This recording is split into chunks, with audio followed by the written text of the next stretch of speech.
Di lereng sebuah bukit yang jarang dijamah manusia, tersembunyi sebuah desa tua bernama Sumberjati. Letaknya jauh dari jalan raya, dikelilingi hutan bambu dan kabut yang hampir tak pernah hilang. Konon, desa itu dulu ramai, punya pasar kecil dan suara gamelan yang sering terdengar setiap malam Jumat. Tapi sejak tahun 1999, nama Sumberjati menghilang dari peta. Orang-orang yang pernah mencoba mencarinya selalu berakhir tersesat, seolah-olah desa itu menolak untuk ditemukan lagi. Beberapa warga desa sebelah pernah bercerita, kalau malam tiba, terutama saat bulan purnama menggantung tepat di atas bukit, terdengar suara perempuan bernyanyi dari arah sungai. Suaranya lembut, berbahasa Jawa halus, seperti sedang melantunkan tembang kuno.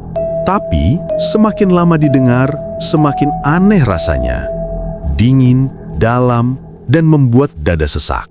Tak ada yang berani mendekat, karena katanya, siapapun yang mengikuti arah suara itu tidak akan kembali dengan jiwa yang sama. Sebagian malah tak pernah kembali sama sekali. Raka, seorang mahasiswa jurusan seni dan budaya dari Malang, tiba di Sumberjati dengan semangat besar dan rasa penasaran yang membara. Ia datang membawa kamera, buku catatan, dan alat perekam suara, berniat meneliti tembang-tembang Jawa kuno untuk tugas akhirnya. Namun, bukan sembarang tembang yang menarik perhatiannya. Seorang dosen tua di kampus pernah berbisik tentang sebuah lagu terlarang yang disebut Tembang Larung Arwah, lagu yang dipercaya bisa memanggil roh orang mati agar tenang di alam sana. Raka yang awalnya menganggap itu sekadar cerita rakyat, mulai merasa tertarik setelah mendengar bahwa tembang itu hanya dikenal di satu tempat, yaitu desa Sumberjati, desa yang katanya hilang dari peta. Sesampainya di sana, suasananya terasa aneh. Udara dingin, sepi, dan pandangan warga yang penuh curiga membuat Raka sedikit gelisah. Saat ia menanyakan soal tembang itu kepada Pak Lurah, suasana berubah sunyi.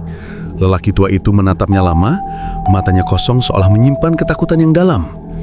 "Nak," ucapnya pelan, "tembang itu bukan untuk telinga manusia hidup. Sekali kau dengar, arwah yang tenang bisa ikut bangun bersamamu." Malam itu, rasa penasaran Raka mengalahkan semua rasa takut dan larangan yang sudah diucapkan warga. Ia menunggu sampai suasana benar-benar sunyi, lalu diam-diam keluar dari rumah Pak Lurah dengan membawa alat perekam di tangan.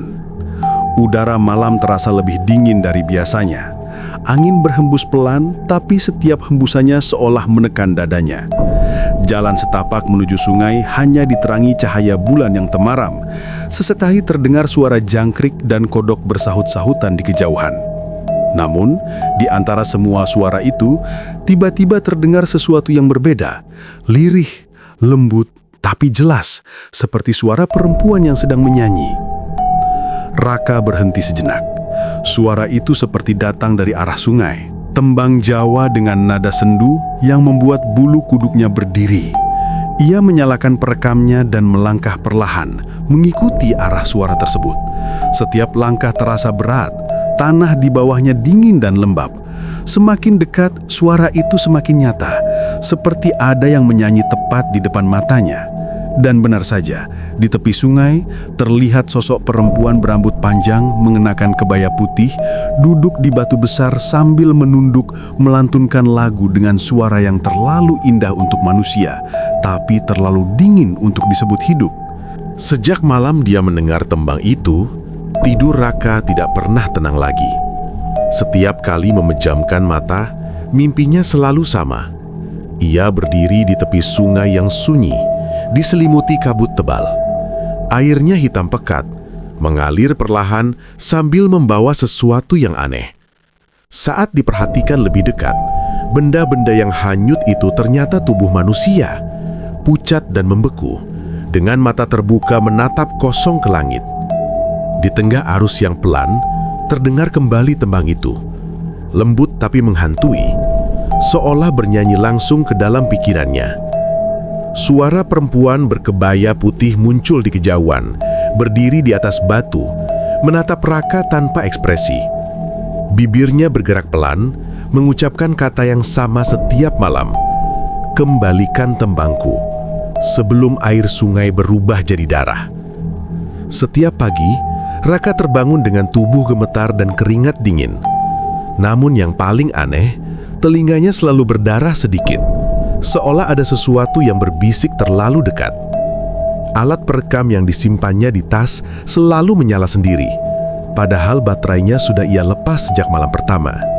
Dan di layar kecilnya, waktu rekaman selalu menunjukkan pukul 00.13, jam ketika ia pertama kali mendengar tembang itu. Setelah beberapa hari tinggal di Sumberjati dan mengalami kejadian aneh, Raka akhirnya memberanikan diri bertanya lagi kepada Pak Lurah. Wajah lelaki tua itu tampak letih, matanya merah seperti kurang tidur. Sambil menatap ke arah jendela yang menghadap ke sungai, ia mulai bercerita dengan suara pelan, nyaris berbisik. Dulu, bertahun-tahun lalu, desa ini pernah punya seorang sinden muda bernama Sarina. Suaranya indah, lembut, dan mampu membuat siapapun yang mendengarnya terdiam. Tapi, keindahan itu dianggap membawa petaka. Setiap kali Sarinah bernyanyi, selalu ada warga yang meninggal keesokan harinya, entah karena sakit misterius atau kecelakaan aneh. Warga yang ketakutan akhirnya menuduh Sarinah bersekutu dengan roh halus dan menenggelamkannya hidup-hidup di sungai di tengah malam. Sejak hari itu, suara tembang Sarinah tak pernah benar-benar hilang. Setiap malam Jumat Kliwon, dari arah sungai terdengar lagu yang sama dengan irama pelan dan suara yang seolah berasal dari dasar air. Orang-orang menyebutnya tembang larung arwah, sebuah lagu kematian yang tidak boleh didengar sampai selesai, karena siapapun yang berani mendengarkannya tanpa menutup telinga, konon akan menjadi bagian dari nyanyian itu. Suara mereka akan ikut larut bersama arwah yang belum tenang di dasar sungai. Raka duduk di kamar penginapan kecilnya dengan wajah pucat. Malam itu, rasa penasarannya mendorongnya untuk memutar rekaman yang ia buat di tepi sungai beberapa hari lalu. Awalnya, suara yang terdengar hanyalah gemericik air dan hembusan angin lembut. Tapi makin lama, suara perempuan bernyanyi muncul begitu jelas, jernih, bahkan lebih jernih daripada suara manusia biasa. Nada tembangnya lembut, namun membawa aura gelap yang membuat tengkuk Raka terasa dingin. Ia terus mendengarkan, hingga pada menit keempat, sesuatu membuatnya membeku. Di antara lantunan suara perempuan itu, muncul suara lain, suara dirinya sendiri, ikut bernyanyi dengan nada yang sama. Padahal malam itu, Raka yakin tidak pernah bersuara sedikit pun. Panik, ia segera menutup laptop dan mencoba menghapus file itu. Tapi sesaat setelah file hilang, muncul file baru dengan nama berbeda, tembangku.mp3. Raka mencoba menghapus lagi, namun setiap kali ia lakukan, file itu terus muncul kembali dengan nama yang makin aneh, seolah seseorang atau sesuatu sedang mencoba berbicara lewat rekamannya. Lampu di kamarnya mulai redup, layar laptop berkedip, dan untuk sepersekian detik, ia melihat bayangan wajah perempuan berkebaya putih muncul di refleksi layarnya, tersenyum samar sambil berbisik lirih.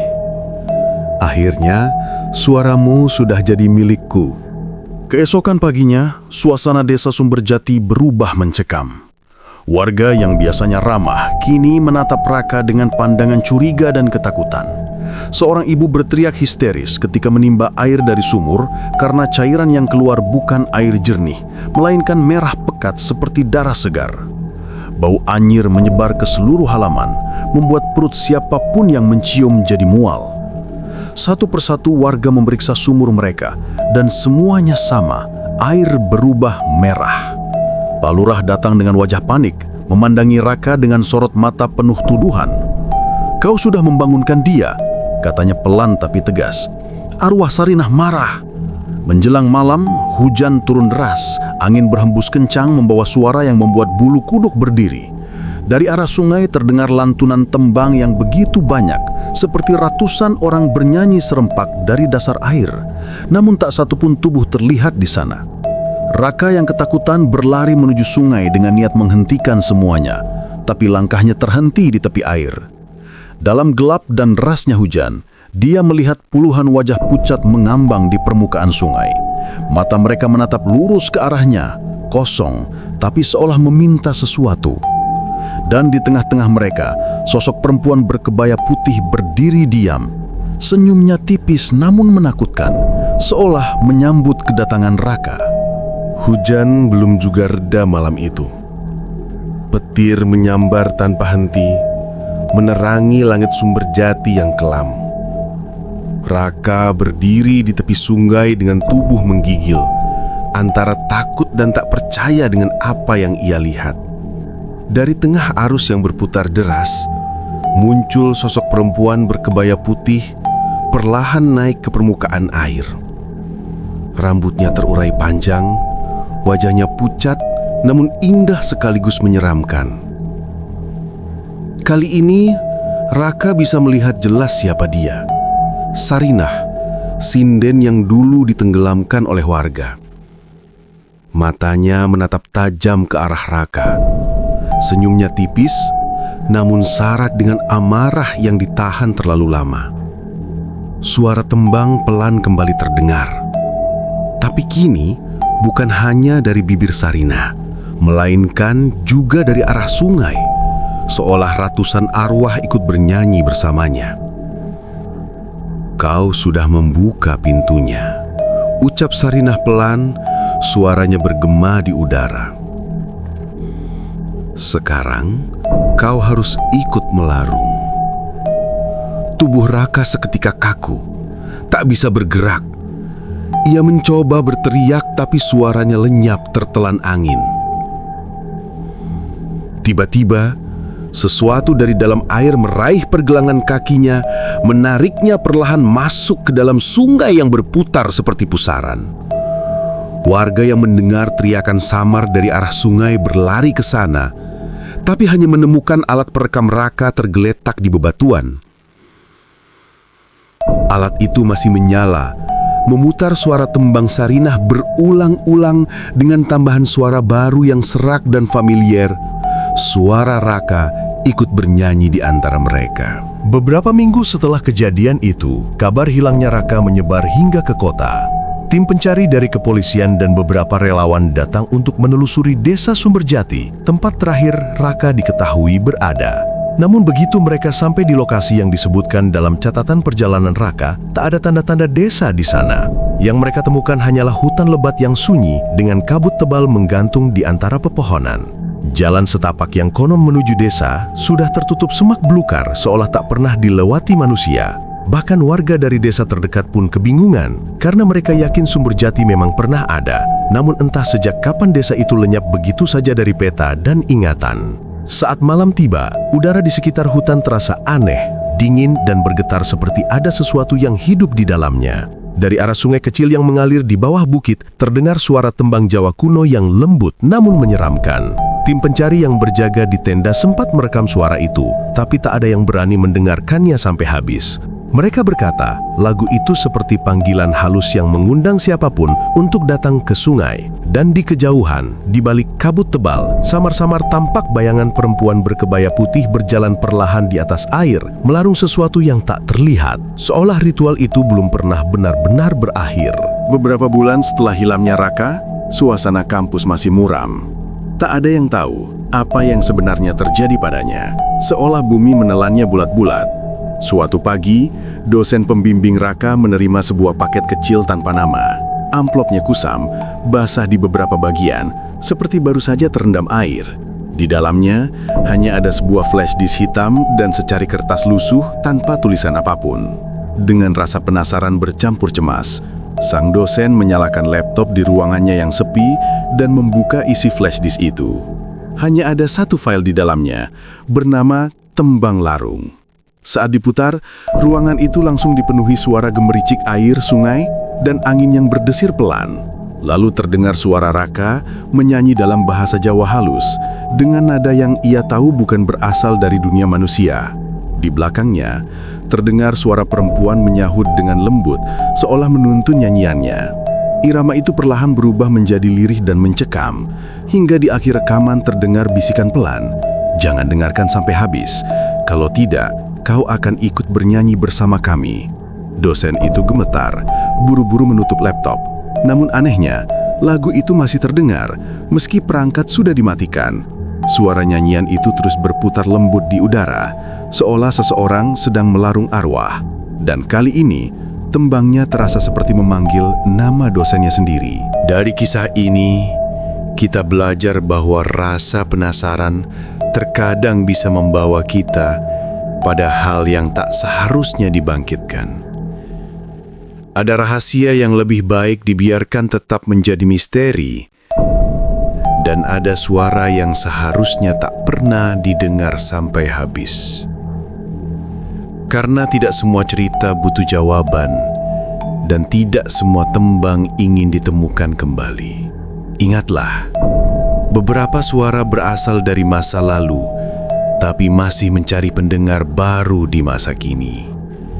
Mungkin malam ini kamu yang mendengarnya. Kalau kamu berani nonton sampai akhir, berarti kamu siap jadi bagian dari kami. Tekan subscribe, nyalakan loncengnya, dan bersiaplah untuk kisah-kisah menyeramkan berikutnya.